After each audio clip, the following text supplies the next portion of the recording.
Hey everyone, I'm Jeff Bakalar for CNET TV. I'm joined by CNET editors Dan Ackerman and Scott Stein. The three of us are headed out to E3 2012 next week. Let's jump right in. There's three major press conferences that start E3 2012.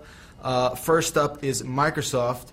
So Dan, what do you think we're going to see from Microsoft at E3? Well, Microsoft usually goes first with big press conferences, kind of sets the tone, and they have two kinds of years they do. Some years it's big hardware, maybe it's the CNET, maybe it's a new slim Xbox, and other years are software years where they just have some big games like a new Halo game or Gears of War 3 or something like that to rely on. Yeah. I'm going to say this looks like a software year. Halo 4 is a big game.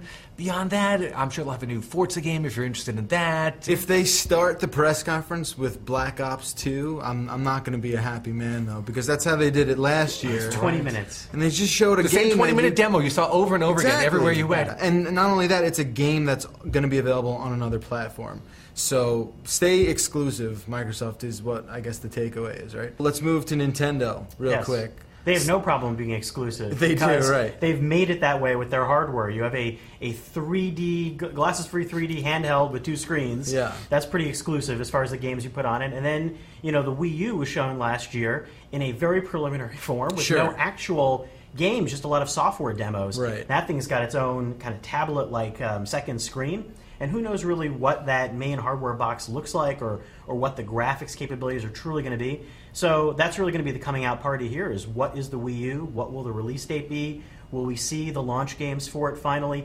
And can it be maybe more than a middling debut? Because I think right now the expectations are really pretty low. Right. And there's a sense that Nintendo has jumped the shark, that nobody's really talking about the Wii anymore. Is the Wii a really good brand name? Sure. And can they recapture that? Can they make that box compelling? Is the price going to be interesting?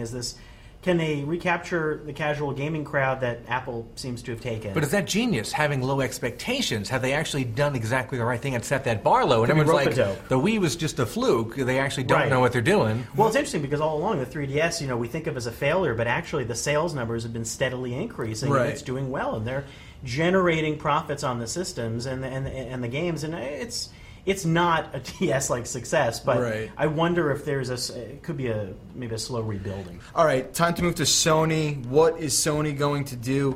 I think it's safe to say that the move is sort of dead in the water. I would be a little shocked to see if they came out and was like saying... PlayStation moved four-way. 2 for your arms, 2 for your legs. 2 for your legs. And that's it. I guess what Sony needs to do is sort of reestablish themselves as the software powerhouse, come up with maybe exclusives like what Microsoft should do. I think they're going to show stuff like the new God of War game. They'll probably show the new Naughty Dog game, The Last of Us, that new sort of zombie game.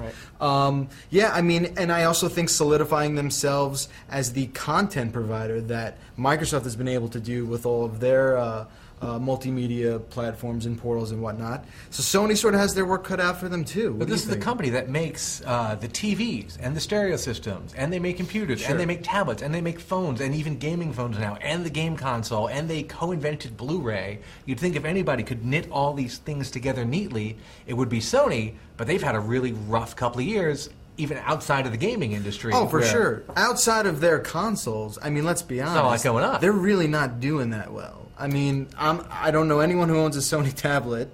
I don't know anyone who bought that Sony 3D PlayStation television. It's a tough marriage to combine all of those properties together. It's not going to be easy. Let's move away from the console manufacturers, maybe get into more specific games. Do you guys have a specific game that you are losing your mind that you can't wait to see at E3? Absolutely not. All right. Not at all. It's actually stunning how few games I'm excited about at this show. This C3 does sort of have the hype meter at kicking level. When BioShock checked out, so did I. Yeah, there's not going to be Metal Gear Rising. That won't be around, which is something that people have been marginally excited about. I'm excited to see maybe something about The Last Guardian. You guys remember that game? That would be fun to see. You didn't have it at all last year. Yeah, I know. And it's frustrating because that did seem great.